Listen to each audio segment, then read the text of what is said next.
سڵاتان لێبێ ئەمڕۆ هاتوینەتە ناحیەی خەلەکان سەر بە قەزای دوکان لە پارێزگای سلێمانی. هاوڵاتیان و دانیشتوان ئەم ناوچەیە زۆر گرنگی بە بەرهەمی خۆماڵی دەدەن.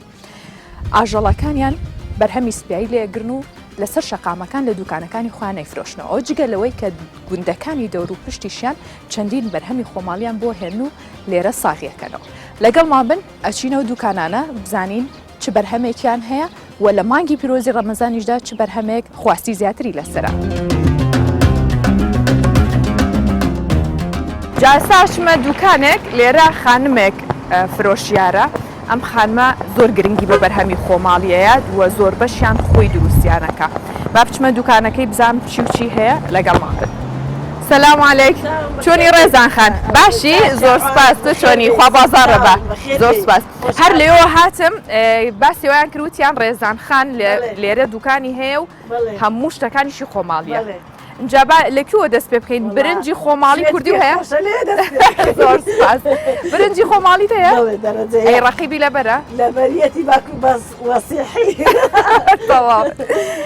ڕێزان خەماندوو نەبی. زۆرم پێخۆشە لێرە خانمێک ئەوەندە ئازا ئەوەندە چالاک وە گرنگی بە بەرهەمی خۆماڵیشەیە. چەند بەرهەم هەیە لە دوکانەکەی تۆ؟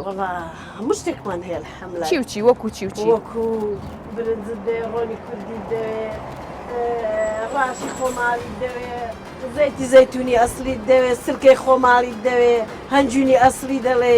کەواتە هەموو شتەکانی دوکانەکەی تۆ خۆماڵیە. لەکوێوە ئەمانەت بۆیە؟ ئەوەی بۆ خۆم بۆم دروستکرێ بۆ خۆم دەیکەم. ساوەرت دەوێ، قەرە خەرمانت دەوێ. جا ئەمانە خۆ دروستیانەکەی؟ ساوەری خۆم گەرمە بکاو بۆ خۆم، یعنی هەرچی پێم بکرێ. لەش ساخ ماست و پەنیر و ئەوانەش هەیە؟ خۆ دروستیەکەی؟ دروستیش دەکەم و دەشکڕم چکە بە تەنیا بە هەمەی ڕناگەم. ئەلحەمدولای ئەوە کەمان باشە. لەخوا بەزیابێ. لە مانگی ڕەمەزانە بازاڕتان باشە؟ بەخوای هەتا نیوێ ڕەمەزانێ 6 ڕۆژ باش، 6 ڕۆژ پێشی ڕەمەزانێ دوای تۆزێ کەس دەبێت بەرەبەری جەژنێ باشتر دەبێتەوە. باشە. ئەی خەڵکی ئەم مەنتیقەیە ناوچەی خەلەکان چەند گرنگی بە بەرهەمی خۆماڵیێن؟ باشە وەڵا. حەزیان لێتی؟ بۆ نمونە ئەو بەرهەمانەی کە زیاتر حەزیان لێ لە مانگی ڕەمەزانە چییە؟ وەڵانجا پرشیاتە و ماستەوە بە زیاتر ماست و پەنیر و ئەو شتانەیە. دەتۆزە ئەو ماست و پەنیر و شتەم شان بە بزانم چی و چی و هەیە؟ تەمەر هندی و نانە قەیسی و مشت بابەتە ترشەمەنیەکانە کە زۆر خۆشە. جا ببورن بەم ڕەمەزانە کە باسی ئەم شتە ترشانەکەین. مرەبای جێلاس هەڵوچە قەیسی. ئەمەیان چیە؟ ئەمە ڕەنگی زۆر جوانە. قەیسیە؟ ئەی بۆ ڕەنی ئەوەنە جوان؟ تۆزێ سرکە و شتی وای تێدەکرێت. ترشە؟ بەخوای باشە زۆر شیرین نییە. بەڵێ چکە شیرنی ئەوەندە باش نییە. ڕاستەوەە. کەمێک مەزر بێت. هەنارە. ئەمەیان هەنارە. ئەوە هەنارە زۆر بەلەزەتە بۆ تێدەکەم بەرە بخۆ. ئێوارەی خۆی. ئەوە تەمەر هێندا. ڕێزان خان خۆ دروستە کردو ئەمانە؟ ئەوانە نە. هەرچی بۆ پێڕناگەم ئەوەی ڕاستی بێت. ڕاستە. دەتوانم هەموو شتێکی پێ دروست دەکرێت بەڵام ناتوانم لەبەر ئەوەی بە تەنیا میشم زۆرە. بەس ئەوەی فریاکەوی ئەوەی فریاکەم دروست دەکەم. جا بەرهەمە سپیاییەکانمان شان بە شیرەمەنیەکان. بابەتیان ئەوە پەنیری دەبەی پێ دەڵێن، ئەوە پەنیری سەرکە، ئەوە ژاژیە، ئەوە ژاژیە، ئەوەش پەنیری پێستەیە لەوەمان کردوتەوە.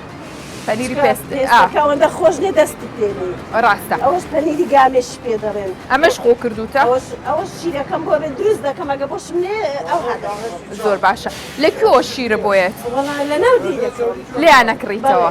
زۆر باشە. ئەوەش بۆ خۆی قازانجێکی ترە بۆ کەسانی کە ئەیفرۆشن. دوای بۆ خۆم دروست دەکەم، ڕۆنی هیچ زەشتی بۆ خۆم ڕۆنەکەی دەقچێن لە هیچ زەشتی دەکەم.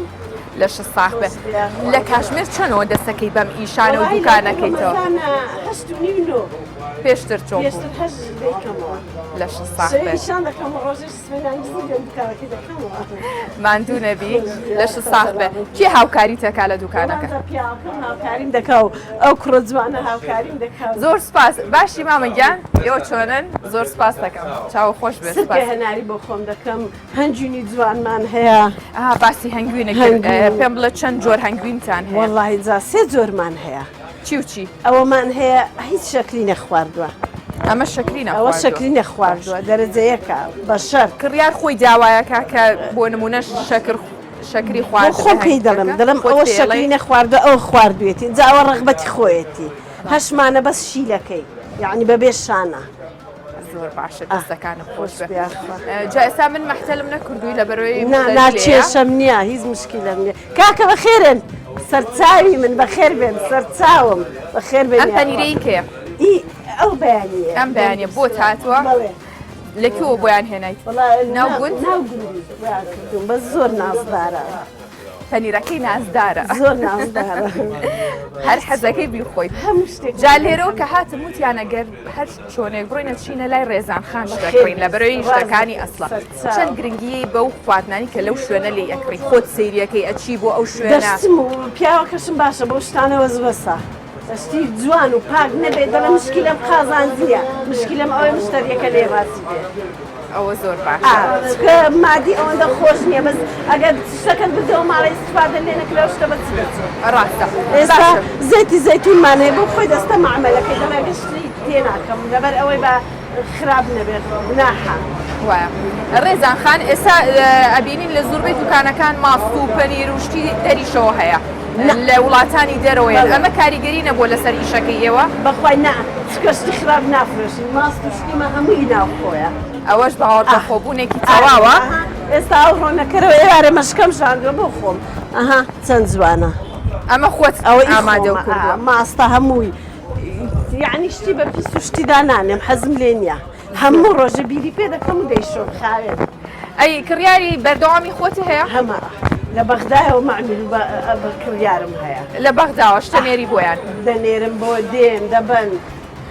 زیاتر لە چ شوێنێک خەڵک سلێمانی هەولێر سلێمانی هەولێر دهۆک ئێستا ئێوارە نانم ناردە بۆ دهۆک لێرەوە لێرەوە بۆ دوو ڕۆژوە 5,000 کرێداوە دەڵێ بە تامە بۆ عەرەبان فێڵی تێدا ناکەم حەزم لە شتی بە فێڵ نییە.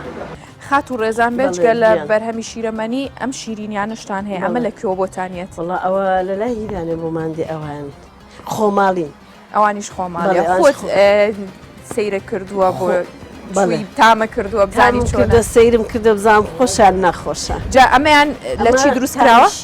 شیر؟ شیر و چی گوێزی تیان ناوەکەی؟ ئەمە چەندێک بەرگاگرێ؟ وڵا ئەوە بۆ دوو مانگە هەتا دوو مانگ بەڵێ پێش دوو مانگەکە فرۆشرێوانە ئەوەندەی دانانێم ئەگەر خراپ بێ خراپیش بوو نایدەمە کەس. چۆن هەڵیانەگری ئەم شیرینیانە شێوازی هەڵگرتنی چۆنە لە دوکانەکەی تۆ؟ دوکانەکەی شێ هەمووی دادەپۆشمەوە باش پانکەوشتی بۆ پێ دەکەم ئێستا قەدرشکەم بەڕگەشتی بۆ دادەنێم بەرداوام بەردەی بۆ پێەیە لە هاوینە لە هاوینە هەر لە قەدرشکەوە چکە بۆ ژوور ئەگە دادخست گەرما دەبێت. زۆر باش ئەی ئەمەیان لە چی دروست کراوە؟ کشمیشە لە کشمیش دروست کراوە؟ ئەمە شیرینیەکە لە شیرینیە بەڵێ هەر چەند جوان و تازەیە تازەیە قەچتی کۆندا نانێم. ئەمەیان لە چی؟ ئەمەیان لە ترێ ئەویان شیر ئەوە کشمیش ئەمە شترەیە باشە.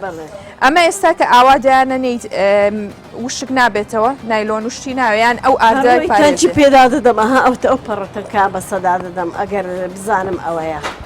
ئەی ئەو ئاردەی بۆ پێوەیە لە بەروی پارێز ئیشک نەبێتەوە هەر لە ساوی خۆی دەمێنێتەوە. ئێستا خەڵک زۆری حەز لە توی وشکۆیە لەگەڵ چەرەسی شاداردێ ئەم توی وشکەی کوێ؟ خۆماڵیە لە کۆ بۆتان هاتووە؟ ئەو دیانەوە ئیشک دەکرێتەوە خەڵک ئێستا باخسە توشتێ زۆر. ئەی باشە توی وشک بۆ چی و چی بەکاری بێژگە لە خواردەی بۆ ئەو شتانە زۆر زۆر باشە. ڕێزان خان ئەمە جۆرێکی تری بادەمە ئەویان تورکیا ئەمەیان تورکیا و خۆماڵیە. خۆماڵێکە کیلۆی بە چەنە؟ بە 10,000. ئەی تورکیەکە بە 12,000. بۆ ئەوە گرانترە لە دەرەوەی خۆماڵیەوە لە دەرەوە دێ و زیاتر مەسرفی تێدەچێ و ئەوە خۆماڵی خۆمانە هەر بۆ خۆمان ماڵە باوکیشم باخیان هەیە لەوەی. جاوەرە ئەم بەرهەمە خۆماڵیە جوانە هەم هەرزانترە و هەم باشتریشەوە بە خەڵکی تیمان بەشتی خۆمان نادا هەر دەڵێ لە دەرەوە بێ لە دەرەوە بێ لە دەرەوەش ئەو هەک بەگران دەدەنێ.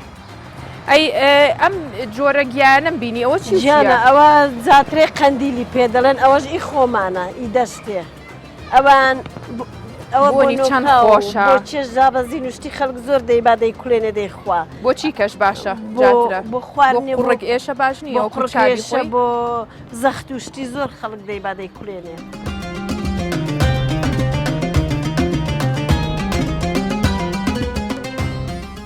مام بورهان سڵاو لێبێ باشی مەشغوڵی چی بووی؟ سەرچاو مەڵای ڕێخستنی ئەو بەروبوومەی ئەم بەروبوومەی چەند ڕۆژە؟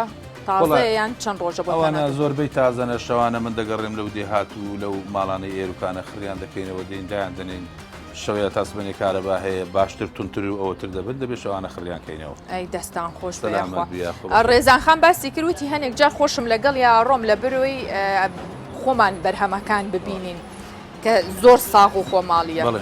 زۆر ئەمە بەرهەمەکان زۆربەی لە ماڵا خڕ دەکەینەوە جا هەندەشت هەیە ینی ئافرە شارەزاترە لە پیاوی کە بچی سەیریکە بۆ ئەشتێکی وابی کە وەک پەنیری پێستەیە یان هەندەشتی تکەیە لەگەری خۆمی دەبم و ئەو سەیری کاتن کە بڕیارماندا ئەو زەدەیکڕین لەسەری.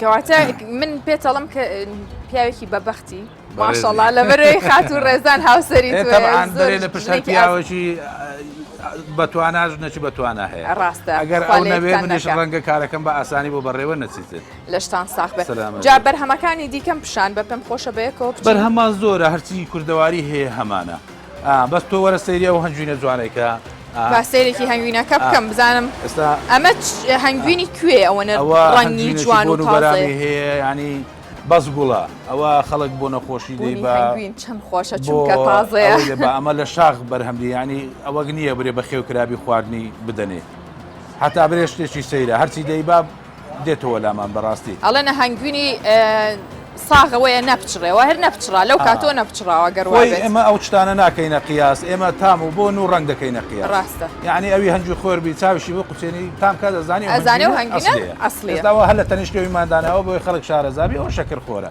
ئەمەیان ڕەنگیشی جیاوازە ئەوە بە 7,000 و بە 20,000 ئەوە زۆر باشەکە بە کڕیارەکانی ئەڵێن ئەی ڕۆن و بەرهەمەکانی دیکە لەکوێ بەرهەمەکانی دیشان بە ئەنواع کەمان هەیە ڕوونی کوردیمان هەیە جا ڕوونیش مەڕی هەیە برێن خەڵکی سلێمانی دەرێن مانگا خەڵکی هەولێر دەرێن چێل ئەوانش جۆریان هەیە بۆ نمونە ئێستا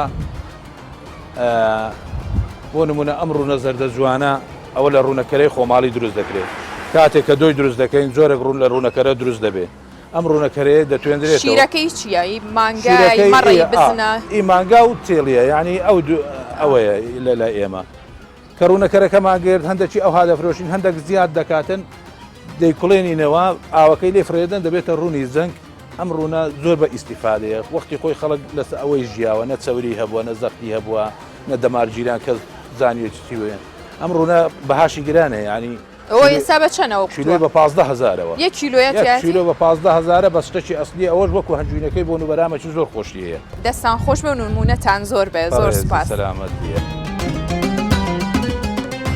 بۆ هیوام کە سفرە و خوانی هەموو لایەکتان هەمیشە پڕ خواردنی تەندروست و خواردنی بە چێژ و لەگەڵەوەشدا خواردنی خۆماڵی بێ هەرگیز مەهێڵن ماڵەکانتان و سفرە و خوانتان بەبێ بەرهەمە خۆماڵیەکان بێ ژیان دۆستیم جارەشم پێشکەشکردن تا بەرنامەیەکی دیکە ماڵەوە.